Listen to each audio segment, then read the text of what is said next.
Good afternoon.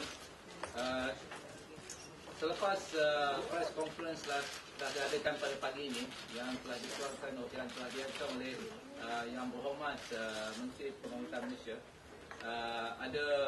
ada tiga perkara yang ditujukan kepada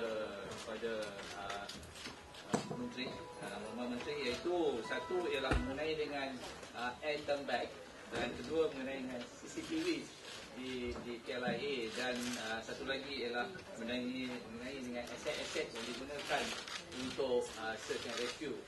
So there are three main items that have been brought up at the last press conference by the Honourable the Minister of Transport Malaysia, that is on the air turn back and the CCTVs, and also on the assets that we use for the search and rescue exercise. I go for the CCTVs. Actually, there are only 2 passengers on record that flown on this aircraft that has false passport, and we have the CCTVs recording of those passengers from check-in right to the departure point. And this record of the CCTVs are now being used for the investigation of this matter.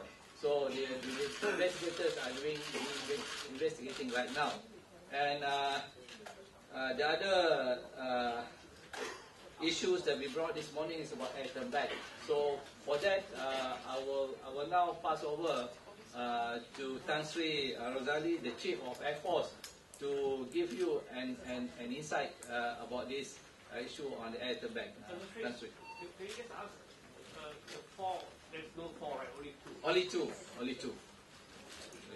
And for those of you, because there are so many of you here, so if you want to ask questions, please tell your name and where you come from, which organization or media that you represent. Okay? Okay, thank you, Daud. My name is Rodzali. I'm the Chief of Airforce, Royal Malaysia Airforce. Now you must be wondering why the Airforce is in this state. We are a major stakeholder in this search. Now we are concentrating on search. And after YBPN mentioned about extending the search area yesterday, if you remember, and also we are also baffled by no signal from the ELT or the MJ370 beacon. So we really need to look back into the way we do things. And we actually, what we have done is look into the recording on the radar that we have, and we realized that there is a possibility the aircraft did turn back. Turn back means deviating from the flight path and coming back, reciprocal heading. So there is the possibility. Now, at this stage and juncture, ladies and gentlemen, we are still trying to collaborate with the civil radar, with the other international agencies, and with this collaboration, probably we'll get a better picture to this. So because of that, the search area has been widened, as we speak, into the South China Sea, and we already have requested our Indonesian friends, the SAR National in Indonesia, to assist us on this matter. Thank you. Country, just a question about that turn back. I'm sorry, Thomas Fuller from the New York Times. Is it possible for a 777 to turn off all of its diagnostic information that it regularly sends out? I mean, is that actually technically possible that it would disappear from the radar, but also all of this diagnostic information that's routinely sent out would just cease? Is there a button that you can press to do that? I think that is something that we are all like to know the answers as well, and we are investigating on that matter. And we are talking to the experts from the airline, and also we will get assistance from Boeing, in fact, on this matter. That will be part of the investigation. Wouldn't it be just a basic question? Can an aircraft disappear if it's in air? I just cannot speculate something that we are not sure. It's better that we get from the right resources, from what is the technicalities of the aircraft. I think we have to be fair to us. We have to look at every angle of this investigation. We just cannot do something very fragmentary or piecemeal investigation. So, Key from BFM 89.9. I've got a question regarding the SOP. The minister mentioned 4 persons. No. Please state your agency. So the minister just mentioned 4. So you mentioned 2 are for the false passport. Yeah. So what about the other 2? The other 2, no, only 2. So regarding the air turn back. Oh, sorry, I'm Keith from BFM 89.9. Okay. Regarding the air turn back that the minister and you yourself mentioned just now, isn't there an SOP that has to be followed, and what would warrant such an air turn back to happen, and what would you say prevented the pilot from contacting the ATC? This is from Malaysia Airlines. I'm a majority from Malaysia Airlines. When there's an air turn back, normally there is the pilot is unable to proceed as per plan. And normally when he makes that decision to turn back, he will report to basically to base or a report to also ATC. Right? From what we know, from both ATC recording as well as our own, because they also have to message the base, there was no such distress signal or distress call per se. So we are equally puzzled why. Okay, for the next matter that been talked about this morning is the number of assets, aircraft, ships that we use for the search and rescue. And for that, I have Tan Sri Zulkifli, the Chief of Armed Forces Malaysia, to brief you about what the assets we use to cover such a big space that we're going to do the operation. Thank you, ladies and gentlemen. As you are aware, as at yesterday, as it was announced by Maklumat Dalam 3, we have extended or widened the area of search. And as at last night, we also have sent some elements to conduct a search in the Straits of Malacca. As at the moment, the assets that are involved in the west coast of Peninsula, the sea area. So, without reducing our resources in the east, in the South China Sea, there is an increase of asset now, as what was announced by the Prime Minister yesterday. Because we have got managed to get assistance from our neighboring countries. So as at the moment, the number of aircrafts that are involved in the search and rescue, in the search operations, we have got 22 aircrafts, fixed wing and also rotary wings.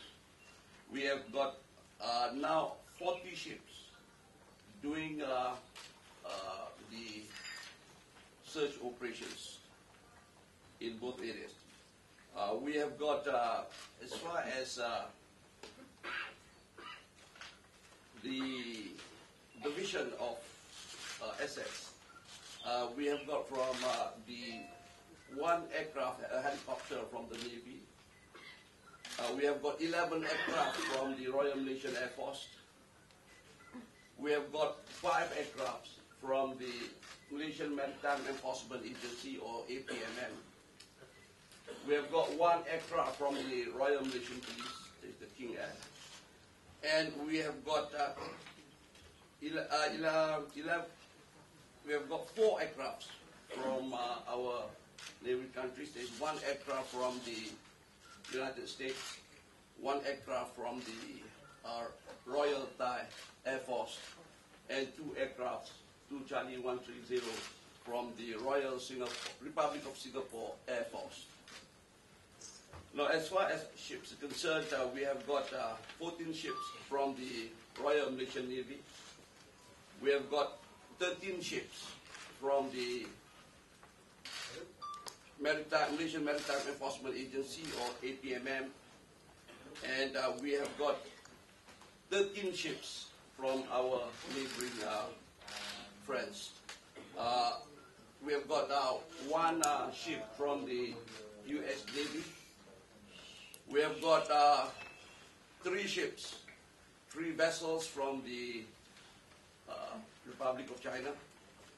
We have got 3 ships, 3 vessels from Singapore. We have got 5 ships from Indonesia. We have got 1 ship from the Royal Thai Navy. So those are the ships from 13 ships from foreign countries. Not taking into consideration that the ships and the aircraft that are deployed by Vietnam to conduct research in their waters. So basically, those are the assets that are at the moment being deployed in both areas of search. So as you can see, we have intensified our search for the aircraft. That is our main occupation now, is to search for the aircraft, and we have intensified. Yes. So, sorry, just to check the total number, even from Reuters. So the number of aircraft is 22. The number of ships are 40. Yes. Okay. In 2 areas, what are those 2 areas again? The 2 areas are one in the east, where the search was conducted since the day that we started the search operations. And because of the possibility of the air turnback, so we have done also a land search using our helicopters and so on. And we also are focusing on the in the waters on the west coast of Peninsular Malaysia, especially so on the west coast of Penang. Okay. Director Jim Lance of CNN. May I ask you, we can go back to this turnback. Was this turnback, you say, detected on radar? On the radar record? Yeah, we look back at the recording, and there is an indication, possible indication, that the aircraft made a turnback. And this is, collaborated at the moment. As we speak, we are trying to make sense of this, and it's in some part collaborated by civil radar, but we are still looking for areas from our international agencies. One of the possibility of turnback is coming back to KLIA. Now, can I ask, with that turnback, does the radar record reflect how much of a turnback it made? In other words, did it come back kilometers, 20 kilometers, 10? I think we are still looking at that. We're still looking at forensic. And that's your radar, or is that T7 radar? Where are you from? Airforce radar? That's a military radar. Military radar. Got it from the Wall Street Journal. Okay. Military radar. Okay. Jacob from AFC, question for the Majority. Did Mars, in the last 6 months, 3 months, receive any threats or anything like that? No. Mr. Jahari, just to follow up on that, please. How much confidence do you have in the 777 fleet that I understand is still flying, still being operated? Are you confident in the safety and the integrity of the fleet? And can you confirm if there are any plans at this stage to ground it? There's no plan at this stage to ground it. We are very confident of the dispatchability, the reliability of the fleet. Right? This has been a very reliable aircraft for the airline. Okay, thank you. Last question from the Daily Mail. Is there, how many of them did not board the flight, and are their background going to be investigated? Those who did not, we believe we read some reports, there are 5 of them that did not board the flight. Yes, the 5 passengers did not board the aircraft. The bags had been removed from the aircraft in accordance to the MH370 of the IQ. Thank you very much. I think the question. Yeah, the bags have been removed, so they are not on board. The bags also are not on board. Thank you. Krishna from Channel 9 Australia. Did the aircraft have any previous history of accident? In August 2012, wingtip accident. The aircraft had a clipped wingtip, so a portion of wingtip, I think approximately a meter of the wingtip was torn. and that was repaired by Boeing, and it was cleared by Boeing, and it was approved. The repair was approved by the various authorities, so it's actually safe to fly. Okay, thank you.